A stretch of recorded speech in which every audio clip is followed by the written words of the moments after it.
मोटे तौर पर खगड़िया बिहार के सबसे गरीब और पिछड़े जिलों में है।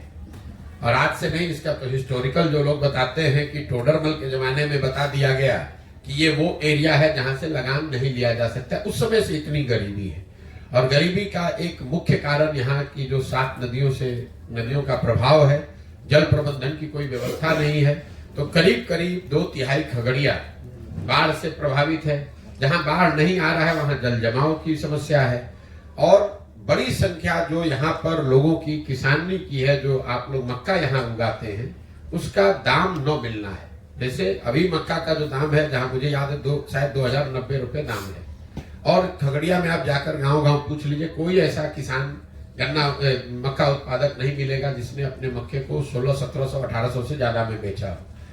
यहाँ पर मतलब जो कृषि आधारित बाढ़ और कृषि आधारित जो व्यवस्था है, उसमें जो कमी है, उस यहाँ की गरीबी का मेन कारण है। उद्योग धंधे तो यहाँ पर है नहीं, पढ़ाई की व्यवस्था है नहीं। वो कोई खगड़िया की स्पेसिफिक बात नहीं, वो तो पूरे बिहार का वही हाल है। पलायन, बेरोजगारी, शिक्षा का ध्वस्त होना और किसानों की बदहाली, ये तो हर जगह है। खगड़िया बेगूसराय के मुकाबले या दूसरे अन्य जिलों के मुकाबले ज्यादा पिछड़ा क्यों है, उसकी एक वजह मुझे समझ में आ रही है। यहाँ पर जो नदियों का प्रभाव है यहाँ के जीवन पर, यहाँ के सामाजिक आर्थिक जीवन पे, वो बहुत ज्यादा है। और इन नदियों के जल प्रबंधन को लेकर कोई ऐसा प्रयास नहीं किया गया। जैसे हम लोग यहाँ बैठे हुए हैं, यहाँ पर 2 पुल की मांग हमको लग रहा है कि आज पिछले 20-25 बरस से चल रही है, आज तक नहीं बना। यहाँ नदियों मतलब बाढ़ हर साल आ रहा है। जिस एरिया में हम लोग बैठे हैं, इस साल नहीं आया है, लेकिन लोग बता रहे हर साल बाढ़ आता है, लेकिन कोई उसके लिए प्रयास नहीं किया गया है। हर साल लोगों को मालूम है, एक ही नेता यहाँ जो विधायक है 3 बार 4 बार 5 बार से लोग जीत कर आ रहे हैं, लेकिन समस्याएं वही बनी हुई है, कोई उसका परिवर्तन नहीं हुआ। तो खगड़िया में जब तक पानी के प्रबंधन को ठीक नहीं किया जाएगा, तब तक खगड़िया का समुचित विकास संभव नहीं है। खगड़िया बिहार के उन राज्यों में है, उन जिलों में इसकी गिनती मैं करता हूं जहां बाढ़ और पानी के प्रबंधन को सबसे ज्यादा प्राथमिकता के आधार पर जिसका रास्ता अगर निकाला जाए, तभी यहाँ की जीवन शैली और यहाँ की आर्थिक सामाजिक विकास की बात हो सकती है। वरना आप चाहे सड़क बनाइए, बांध बनाइए, कुछ भी बनाइए, बाढ़ आता है, सब बर्बाद हो जाता है, फिर वहीं का वहीं चला जाता है। सर, ये जनस्वराज की एंट्री क्या 2024 में होगी? नहीं, मैंने आपको बताया कि जनस्वराज जब मैंने पैदल चलना शुरू किया, जब इसकी घोषणा की, तभी बताया कि जब पूरा बिहार पैदल चल लेंगे, तब हर प्रखंड पंचायत से उन लोगों को निकालेंगे जो दल बनाना चाहते हैं। अभी उस समय मेरा अनुमान था कि 1-1.5 साल में पूरा बिहार चला जा सकता है, लेकिन जब मैं चल रहा हूं करीब करीब अभी 18 महीने हो गए, मैं आधा बिहार ही पैदल चल पाया। इस पदयात्रा में किलोमीटर और दिन निश्चित नहीं है, उद्देश्य निश्चित है कि हर गांव पंचायत तक पहुंचना है, पहुंचकर वहां के लोगों की, वहां की समस्याओं को समझना है। ऐसे लोग जो उन समस्याओं को सुलझाने के लिए सामाजिक राजनीतिक तौर पे सक्रिय होना चाहते हैं, उनको जोड़ना है और उनको जोड़कर एक नई व्यवस्था बनाना है। अब उसको करने में अगर 2 बरस ज्यादा लग जाए तो ज्यादा लग जाए, कोई हमें जल्दी नहीं है। 2 बरस और लगेगा, 2 बरस और लग जाए, लेकिन दल तभी बनेगा जब मैं पूरे बिहार को समझ लूं, उन लोगों से मिल लूं, उनकी समस्याओं को जान लूं। और ये करने में मुझे लग रहा है कभी 1-1.5 साल और समय लगेगा। तो उस नजरिए से जो आपका सवाल है कि क्या लोकसभा चुनाव से पहले जनस्वराज दल बनेगा, बिल्कुल नहीं बन सकता है। इसलिए नहीं बन सकता है कि हम लोग का अभी हमारी पदयात्रा पूरी नहीं हुई है। और जो मैंने बिहार की जनता को आश्वासन दिया है कि भाई पूरा बिहार घूमने के बाद ही लोगों की मदद से दल बनाया जाएगा। अगर आज चुनाव के नजरिए से हम दल बना लें, तब तो दल बनाने से पहले ही हम वो करना शुरू कर देंगे। लोग यही कहेंगे कि देखिए चुनाव आया तो फिर अपना हवा बना के चुनाव लड़ने की कोशिश कर रहे हैं। जनस्वराज का उद्देश्य दल बनाकर चुनाव लड़ना नहीं, ये एक नई व्यवस्था बनाना है जिसमें 5 बरस लग जाए, 10 बरस लग जाए, लेकिन बिहार में सही मायनों में लोगों की जिंदगी बदले, व्यवस्था बदले, वो प्रयास है। सिर्फ दल बनाकर चुनाव लड़ना होता तो इतने प्रयास की क्या जरूरत है? तो पटना बैठिएगा, एक दिन में दल बन जाएगा। और कि जब सबको कोई ना कोई लड़ने वाला मिल जाता है, तो हमारी जो पृष्ठभूमि है, हमको भी लड़ने वाले घर घर लोग मिल जाएंगे। वो प्रयास नहीं है। प्रयास जो मैंने आपको बताया, पहले समाज को तैयार करना, उसी समाज से ऐसे लोगों को ढूंढ कर निकालना जो एक नई राजनीतिक दल व्यवस्था बनाना चाहते हैं, और साथ साथ जमीनी हकीकत को समझकर एक योजना बनाना, ताकि कल अच्छे लोग चुनकर आए तो उनको मालूम हो कि खगड़िया को सुधारने के लिए करना क्या है, बेलदौर में क्या करना है, परबत्ता में क्या करना है, जब ये जानकारी नहीं रहेगी, अभी स्थिति यह है कि जो 2 बार 3 बार का विधायक है, समस्या की बात तो छोड़ दीजिए। कई बार लोग कहते हैं भैया पैदल चलने से क्या होगा, हम लोग तो पहले ही से मालूम है क्या समस्या है। बिल्कुल नहीं मालूम है। मैं आपको दावा कर रहा हूं कैमरे पर, जो भी आपके यहाँ खगड़िया जिला में विधायक है 2 बार 3 बार से, उसको आप कैमरे पर बैठा दीजिए और बोलिए कि बिना कागज देखे हुए अगर अपने पंचायतों का नाम बता दे तो आप जो कहिएगा मैं मान लूंगा। लोग अपने पंचायतों का नाम नहीं जानते हैं, समस्या की तो बात ही छोड़ दीजिए। जो 2-2 3-3 बार से विधायक है उसको अपने सारे पंचायतों का नाम नहीं मालूम। हर पंचायत में लोग 5-5 वर्ष में एक बार अपना मुंह दिखाने भी नहीं गए। तो लोगों की जो जमीन पर समस्या है उसको जब तक नहीं जुड़ा जाएगा, उसको समझा नहीं जाएगा, तब तक उसका सुधार संभव नहीं है। बिहार की राजनीति में जो जाति का महाजाल है, एक तरह से देखा जाए तो प्रशांत किशोर अपने आप को कहाँ पाते हैं? प्रशांत किशोर को इसमें कहीं अपने आप को पाने की जरूरत नहीं है। ये आपके दिमाग का भ्रम है। आप कितने दिन से पत्रकारिता करते हैं हम नहीं जानते हैं, लेकिन एक बिहार में ये भ्रम फैला दिया गया है कि बिहार का हर व्यक्ति जाति पर ही वोट देता है। अब आपने ये कहा कि बिहार में जातियों का महाजाल है, तो मैंने पूरे देश में काम किया है। सुन लीजिए, हाँ, राजनीति के हिसाब से ही बोल रहे हैं। हमने पूरे देश में काम किया है। कोई राज्य हमको देश में नहीं मिला जहां जातियों का प्रभाव न हो। कर्नाटक में भी वोकालिगा और लिंगायत की बात आप रोज सुनते हैं। गुजरात में भी जातियों की बात होती है, आंध्र प्रदेश में भी जातियों की बात हो रही है, महाराष्ट्र में भी जाति की बात हो रही है। लेकिन आपको हमको ये समझ में नहीं आता है, क्योंकि हम लोग पिछड़े और गरीब राज्य हैं, तो आप पर यह तोहमत लगा दिया गया है कि बिहार इसलिए पिछड़ा है क्योंकि यहाँ पर सब लोग जाति की ही बात करते हैं। और आपको हमको जाने अनजाने ये समझ में नहीं आ रहा है कि आप अपने मुंह में कीचड़ लगा रहे हैं, बिना इस चीज को समझे हुए ये बता रहे हैं जैसे कि पूरे देश में जाति नहीं है, बिहार में ही जाति है। अब मैं आपको इसका सटीक एक उदाहरण दे देता हूँ। आप यहाँ पत्रकार हैं, राजनीति को कवर करते हैं। बिहार में मोदी जी को, भाजपा को वोट पड़ता है कि नहीं पड़ता है? पड़ता है। जब आप जाकर पूछेंगे कि वोट कैसे ये सांसद जीता है, तो लोग बताते हैं कि अरे सांसद को कहाँ वोट पड़ा, तो मोदी जी के नाम पर सब वोट पड़ा है। तो अगर बिहार में हर व्यक्ति जाति पर ही वोट दे रहा है, तो मोदी जी के जाति का तो आदमी बिहार में रहता नहीं है, तो वो मोदी जी को वोट कैसे दे रहा है? अभी तो आपने कहा कि भाई हर आदमी जाति पर ही वोट दे रहा है, तो मोदी जी के जाति के कितने लोग बिहार में रहते हैं ये आप हमको समझा दीजिए। तब आप तुरंत कहिएगा भैया वो तो हिंदू मुस्लिम के नाम पे देता है। हिंदू मुस्लिम के नाम पे दे रहा है, लेकिन जाति के नाम पे तो नहीं दे रहा है। कई जाति समूह के लोग भाजपा को, मोदी जी को किसी दूसरे मुद्दे पर वोट देते हैं, जाति पर नहीं देते। इसका दूसरा पक्ष देख लीजिए। बिहार में 18% मुसलमान रहता है, वो आरजेडी को वोट देता है, लालटेन को वोट देता है। वो लालू जी के जाति का तो नहीं है, तो मुसलमान आरजेडी को क्यों वोट देता है? वो वोट इसलिए देता है क्योंकि वो भाजपा को दे नहीं सकता है और सामने उसके पास कोई विकल्प नहीं, इसलिए लालटेन को वोट देता है। वो जाति के लिए वोट नहीं देता है। बिहार में 50% से ज्यादा ऐसे लोग हैं जो जाति के आधार पर वोट नहीं करते। ये आप भ्रम मत पालिए। तो ये लोगों के दिमाग में बैठा दिया गया कि भैया जाति पर सब वोट होता है, जाति पर ही सब वोट होता है। जाति भी एक महत्वपूर्ण पहलू है, ऐसा नहीं है कि जाति की महत्ता नहीं है, लेकिन जाति भी एक विषय है। सिर्फ जाति के आधार पर 100 में 100% वोट पड़ता तो जो भी जाति का आदमी एक बार जीत गया वो कभी चुनाव ही नहीं हारता। उस जाति के लोग वो विधानसभा, पंचायत, प्रखंड छोड़कर चले थोड़ी ना गए।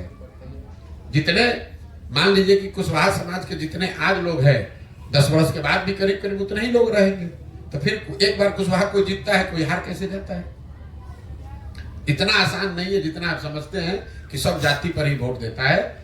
समाज में इस बात की समझ है, उसको अगर कोई बेहतर विकल्प दिखेगा, विश्वसनीय व्यक्ति, विश्वसनीय चेहरा, विचारधारा, दल दिखेगा, तो समाज में ये ताकत है, समझ है, वो जातियों से ऊपर उठकर पीछे वोट करता रहा है और आगे भी करेगा। चिंता मत कीजिए।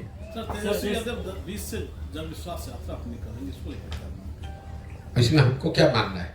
अभी सत्ता में बैठे हुए थे तो यहाँ हम लोग कहते हैं कि नीतीश कुमार पलटू मार है, लेकिन नीतीश जी को हम सब लोगों को एक बात की शाबाशी देनी चाहिए कि नीतीश कुमार इतनी बार पलटे कि पलट पलट के उन्होंने सारे दलों को पलटू मार बना दिया। भाई तेजस्वी यादव, अगर नीतीश कुमार पलटू मार है तो तेजस्वी यादव कैसे सीधे हैं? अभी 2 बरस पहले नीतीश जी को पलटू मार कहे, फिर जिस दिन नीतीश कुमार ने उनको अपने साथ रख लिया उप मुख्यमंत्री बना लिया तो नीतीश कुमार को विकास का चेहरा बताने लगे। जन विश्वास में निकल, एक मिनट सुन तो लीजिए।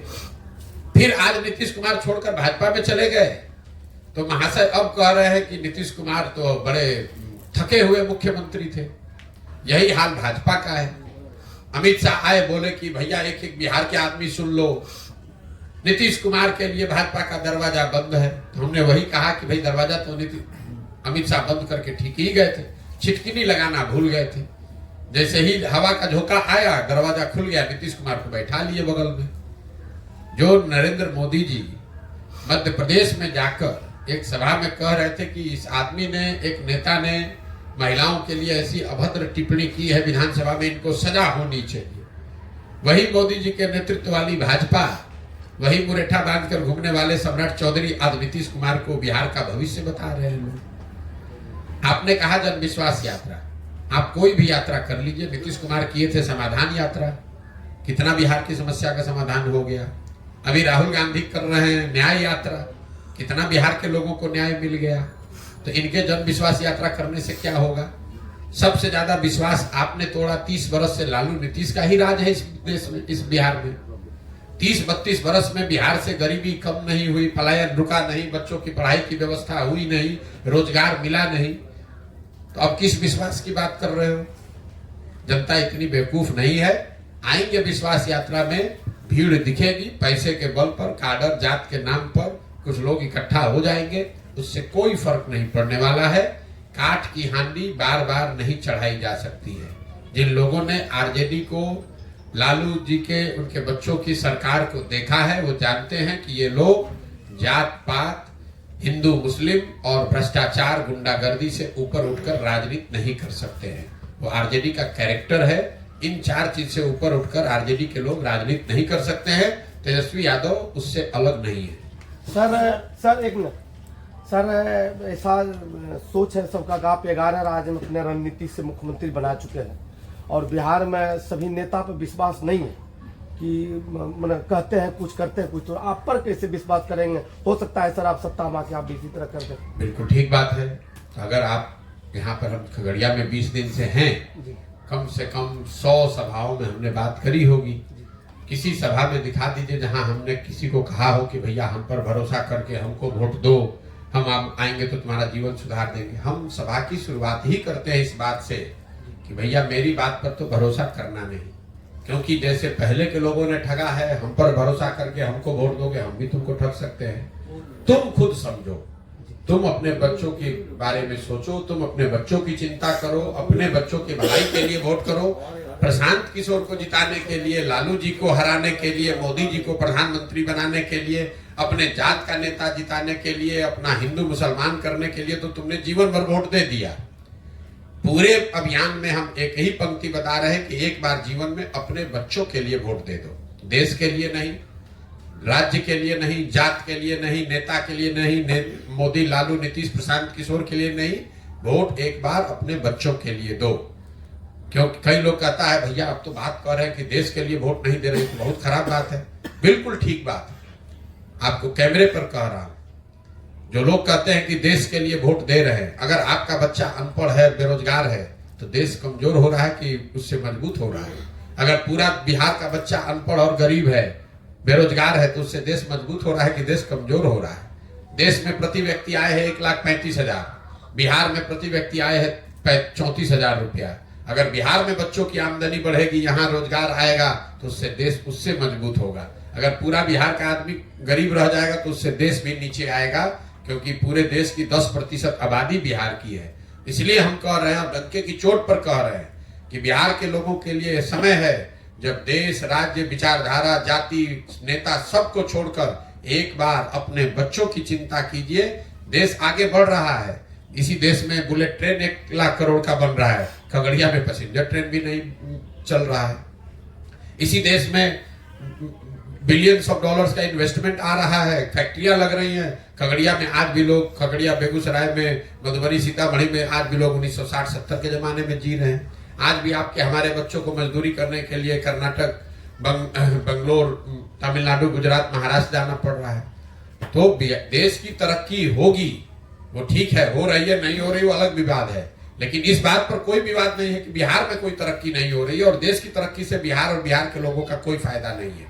चाहे वहां देश में कांग्रेस की सरकार रहे कि मोदी जी की सरकार रहे, बिहार के बच्चों के लिए पढ़ाई रोजगार न पहले था न अब है। इसलिए आपको हमको पहले अपने बच्चों की चिंता करनी है। जो व्यक्ति अपने बच्चों की चिंता नहीं कर सकता है वो समाज राज्य देश की चिंता क्या करेगा। सर, ये जन स्वराज का जिला में जो संगठन आप कर रहे हैं, कब से कर रहे हैं और कब, माने कैसे नहीं, जो मैंने आपको बताया, पदयात्रा के दौरान जो लोग मिलते हैं, जो इस विचारधारा को सुनकर समझकर तय करते हैं कि भैया अब हम लोग को जन स्वराज से जुड़ना है, एक नया दल बनाने में कंधा लगाना है, ऐसे हजारों लोगों को एक साथ इकट्ठा करके पदयात्रा जब हम खत्म करेंगे तो वो संगठन बनाकर पब्लिकली जारी करेंगे। आप भी देख पाइएगा, जिले के स्तर पर 250 लोग, अनुमंडल के स्तर पर 50, प्रखंड के स्तर पर 200 और पंचायत के स्तर पर 50 लोगों की पहली कार्यवाहक समिति जारी की जाएगी। वही लोग मिलकर जन स्वराज की सोच को आगे घर घर पहुंचाने का जिम्मा लेंगे और इस चीज को आगे बढ़ाएंगे। सर, जिस तरह से आपने कहा क्या है सर, अभी बता तो दिया यूथ क्लब क्या है, मैंने पहले ही सारा समझाया। यूथ क्लब बिहार में 1 लाख बच्चों को जो अपने लिए सामाजिक राजनीतिक पहचान बनाना चाहते हैं, आने वाले समय में राजनीति करना चाहते हैं, उनके लिए प्रशिक्षण संसाधन की व्यवस्था है, ताकि वो लोग जिनके बाबूजी, जिनके घर वाले बड़े लोग नहीं है, राजनीति से जुड़े हुए लोग नहीं है, लेकिन ऐसे बच्चे जिनमें काबिलियत है, क्षमता है, ऐसे बच्चों को राजनीति में लाकर उनको प्रशिक्षित किया जाए और उनको ये अवसर दिया जाए कि कल होकर अगर उनमें क्षमता है तो आकर वो राजनीति कर सके। सर, एक सवाल है सर कि जन स्वराज आने वाले समय में जो कह रहे हैं कि हम पंचायत में मुखिया हो या प्रमुख हो या विधायक के इलेक्शन लड़े, मैं उसको साथ दूंगा या मतलब उसको सहयोग करूंगा, क्या आने वाले समय में वैसे व्यक्ति को तो नहीं देगी जो जदयू में है या राजद में है या जो बीजेपी में जो भ्रष्टाचार में। जन स्वराज का जो स्लोगन है वो है सही लोग जी। अब सही कौन है कौन नहीं है, इसके लिए कोई पैमाना, कोई यंत्र हमारे पास नहीं है। सही वो है जिसको समाज सही मानता है। इसीलिए इतना लंबा समय समाज में बिता रहे हैं, गांव में जाकर, पंचायतों में जाकर पता कर रहे हैं कि कौन किसको लोग अच्छा सही मानते हैं। वो मजबूत हो न हो, वो जदयू में हो, लेफ्ट में हो, आरजेडी में हो, भाजपा में हो, इससे मतलब नहीं है। राजनीति में है नहीं, इससे मतलब नहीं है। जिसको भी समाज अच्छा सही मानता है उस आदमी को जाकर ये हाथ जोड़ना, समझाना कि भाई आप आइए, खाली बैठकर घर में बात करने से नहीं होगा। अगर बिहार में आप सुधार करना चाहते हैं तो इसमें कंधा लगाइए, पैसे का, जाति का, व्यवस्था का चिंता छोड़ दीजिए, आप जुड़िए जन स्वराज से, आपकी मदद की जाएगी। आप सब लोग मिलकर जुड़कर प्रयास करेंगे तो बिहार में बेहतर विकल्प बन सकता है। नहीं कीजिएगा तो जैसे चल रहा है वैसे चलता रहेगा। सर, जिस तरह से आपने कहा कि पिछले 30 वर्षों से लगातार 1200 ही परिवार के जो लोग नेता बने, MP MLA बने, क्या आगे आपका जो ये मुहिम है 1 लाख लोगों को जोड़ने का, उसको प्रशिक्षण दीजिए, क्या उसको मौका मिलेगा युवा वर्ग को? फिर वही बात है मेरे भाई, 1250 लोग सांसद विधायक की बात करें, उसके लिए जन स्वराज एक नया दल, नया विकल्प बनाने का प्रक्रिया चल रही है।